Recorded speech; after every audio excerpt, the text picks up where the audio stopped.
My stepdaughter helped my husband hide his affair, so I took her college fund. Now they're begging me to forgive them. Hello Reddit.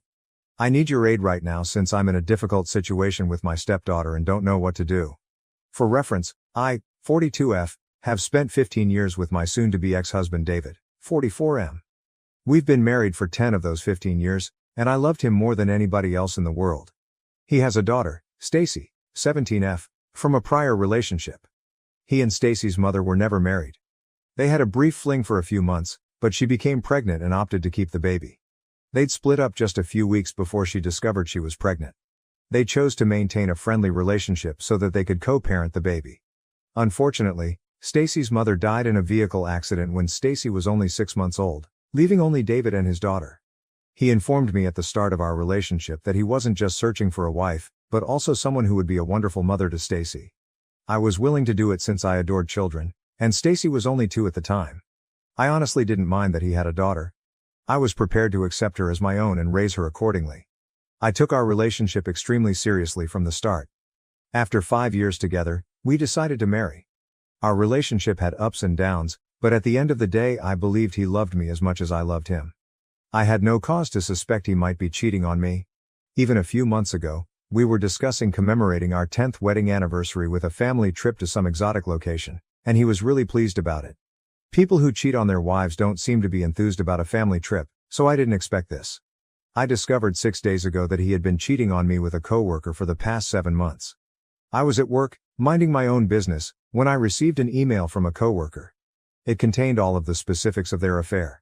She even supplied documentation of text exchanges, phone calls, and images of them together at locations on days when he claimed he was abroad on business, but those excursions were actually romantic getaways with her, which I had known about.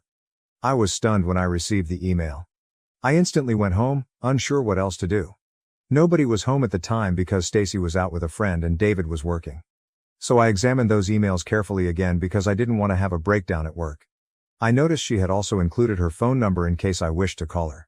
She explained that she was doing this because she knew David would never tell me, and she believed I deserved to know the truth.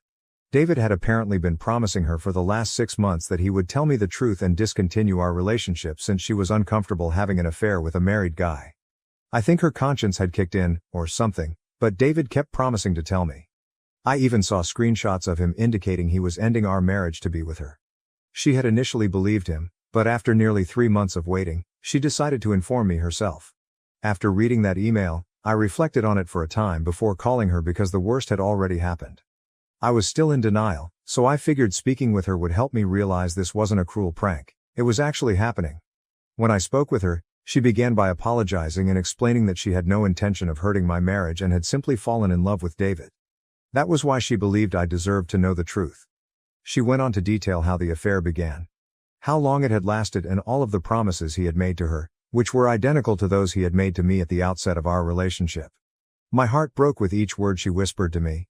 By the end of the conversation, I was certain there could be nothing more painful.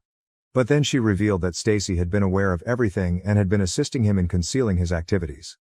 That really destroyed me since, in my opinion, I had always been Stacy's mom. I never thought of her as a stepdaughter. I had known that girl since she was 2 years old and raised her as my own. So the fact that she had also deceived me felt like the end of the world.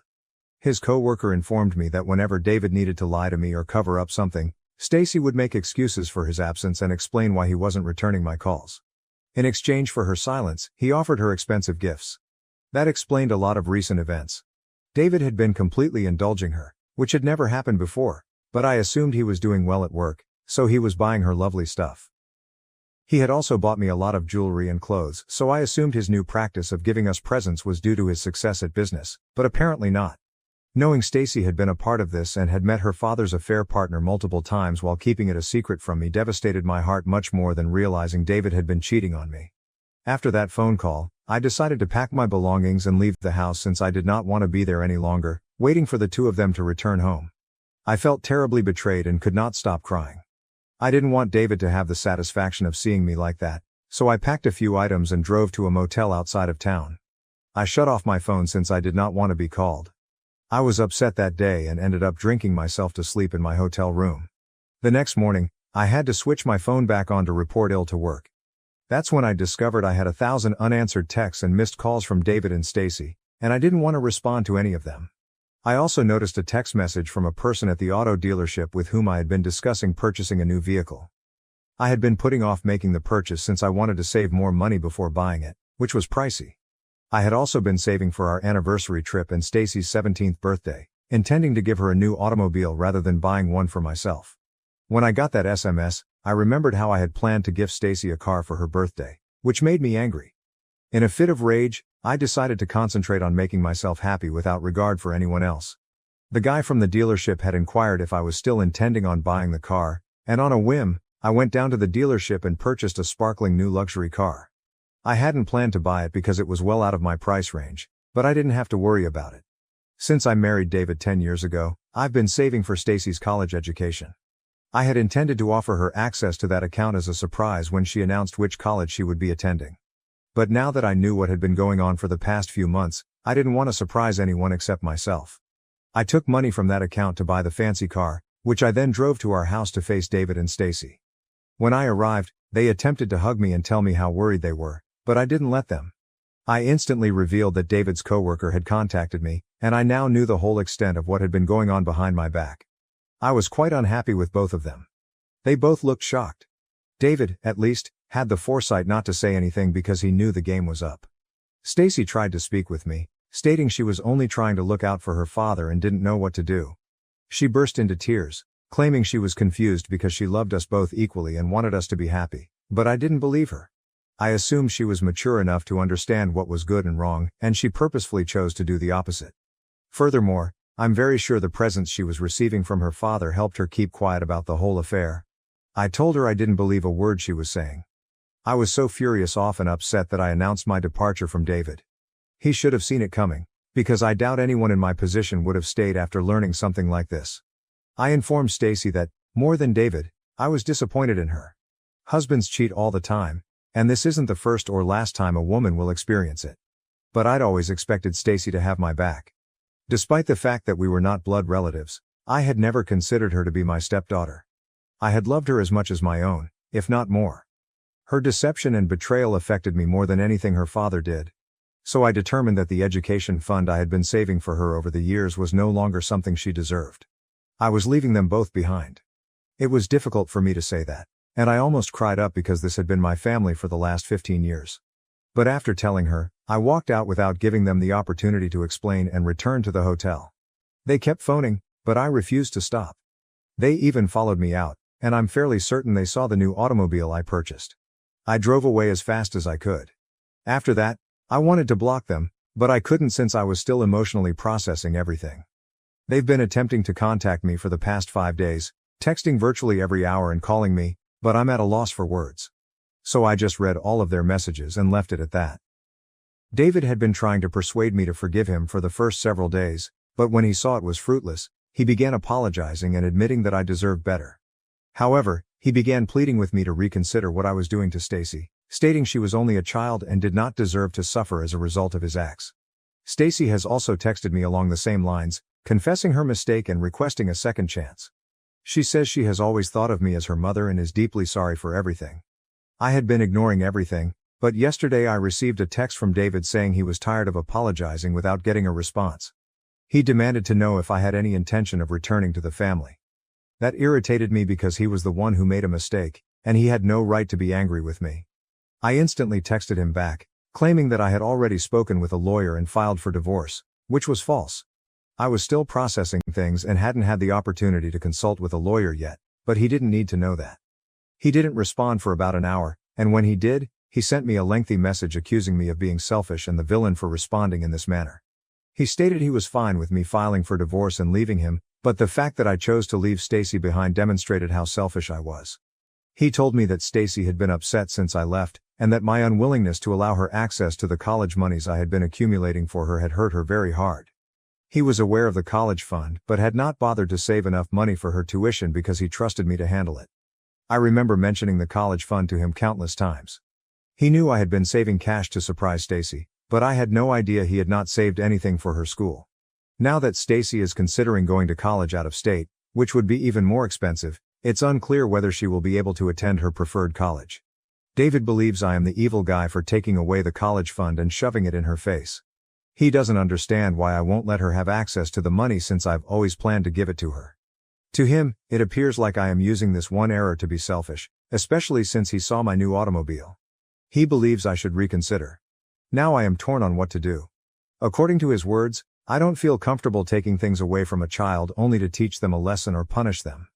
I've never been that type of parent and I don't want to start now. However, Stacy is not quite a child. She realized what she was doing was wrong. I do not know. I feel like she's terribly disappointed me and perhaps what I'm doing isn't that bad. I'm just really perplexed. Is it wrong of me to tell my stepdaughter that I would no longer fund her college tuition after discovering she helped my husband cover up his affair? Update 1. Hello, I apologize for not being able to provide you with an update during the last 2 weeks. It was only that I had been quite busy with job and dealing with my lawyer, so there was a lot on my plate. But now I've got some time. First and foremost, I'd like to thank everyone who commented on my initial article and gave me so much love and support. I am grateful from the bottom of my heart. Knowing that there were people who supported me, even if they were complete strangers, made things much simpler to live with. So when David texted me and I posted, I felt I didn't need to entertain any of it. Most of the comments on my article stated the same thing. I needed to block him and file for divorce as soon as possible so I could finally get him out of my life. And this is exactly what I did. Within the next several days I had consulted with a lawyer and filed for divorce. I also concluded I didn't owe Stacy anything. Even if I were her biological parent, I would not have given her money to go her dream college. She should have considered these things before assisting her father in cheating on me. You cannot stab me in the back and expect me to turn around and grin.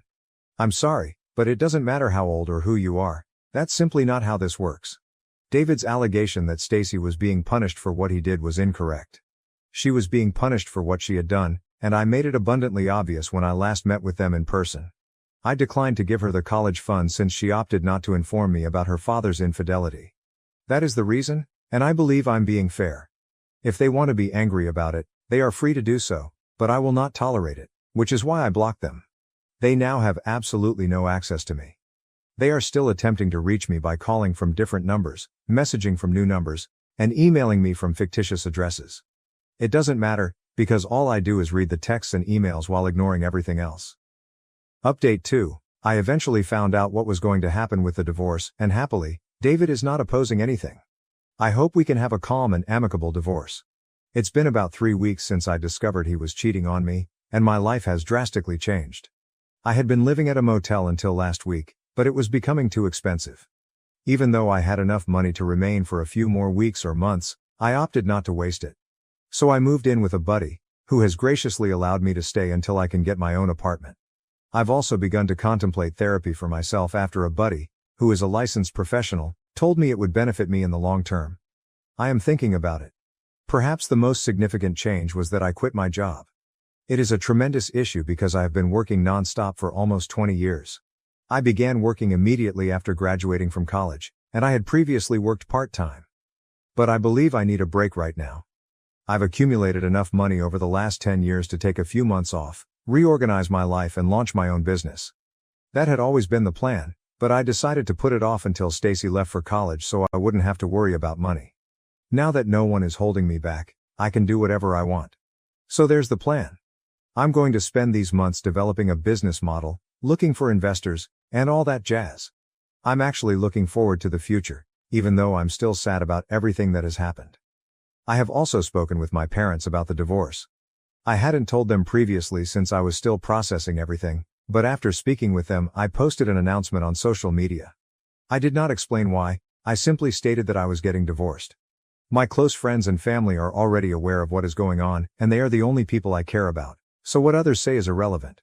Life has been complicated for the past few weeks, but now that the divorce proceedings have begun and we will meet with a mediator in the coming days, I'm hoping to be able to put this behind me and finally move on. Update 3. Hello, David and I are planning to meet with the mediator tomorrow. It's strange knowing that I'll have to face him after nearly a month of no communication. As if I wasn't apprehensive and concerned enough before the meeting, Stacy sent me an email only half an hour ago. She stopped contacting me after 2.5 weeks, and I assumed she was no longer interested in chatting with me. I assumed this email was about how she intended to pay for her college fees, but to my amazement, she texted me a thorough apology, and this time it appeared sincere. She didn't say anything about the finances. Stacy stated she was really sorry for what she had done, confessing she had been selfish and hadn't considered how I would feel if I found out the truth. She realized she had crushed my heart much more than David had and wondered if she would ever be able to put things right with me. She did, however, mean it when she stated she had always looked up to me as a mother and truly loved me. She also stated that she was aware that David's presents were manipulative and that his affair partner had made it appear as if she was doing it on her own. However, she argued that it was due to manipulation rather than a desire to keep secrets from me. I'm not sure what to trust. Maybe she was manipulated, which is why she didn't say anything. She insisted on being confused, caught between knowing her father was wrong but not wanting to oppose him. In doing so, she betrayed me and had been conflicted for months. I want to believe her, I truly do, but with everything that has transpired I'm simply not sure. I was already uneasy and twitchy, but after receiving the email, I feel much strange about everything. I miss her dearly, as I do David, but I know I need to learn how to live life on my own. I've learned the hard way that I can't simply trust people, even my closest ones. I guess I'll have to stick to the no contact rule for now.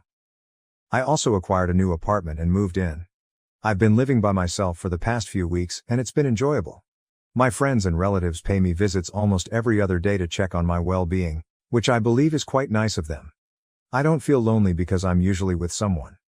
However, I know these visits will not be as regular as they are today. I'm still working on accepting the idea that I'm a single lady. I've also started treatment. It will take some time for me to absorb and process everything that has transpired, but I am confident I will get there. I haven't communicated with David since our last mediation session, and while it hasn't been easy, it has been essential. In my last report, I mentioned Stacy's email in which she claimed to have been influenced. At the time, I couldn't bring myself to trust her because everything was so new. But just last week, I decided to respond to her email. She had been sending me additional emails about her life. It felt like a one-way street. She'd keep reaching out, and I'd shut her out. But every time she emailed me, my heart would shatter and I'd cry, even if nothing bad was occurring in her life. I genuinely missed her. So I contacted her and told her I missed her. There's nothing else. I still maintain that she will not receive the college fund, but she stated that she didn't mind and didn't deserve it anyhow. She informed me she chose a college close to home over her chosen school because she did not want to burden her father with student loans. Even if she had asked him to co-sign, he would have refused. He had made that obvious. Stacy noted that they will have to make do with the money they have, and that while David will assist as much as he can, she will also need to contribute by earning her way through college. She stated she was cool with it, or so she claimed. We've been emailing back and forth, and I informed her that I'd like to repair our friendship, but I need time. After everything that has transpired, I simply cannot digest it all right now. She understands and tells me to take as much time as I need, knowing she has abused my confidence. I'm not sure what will happen next, but I'm hoping for the best. Fingers crossed.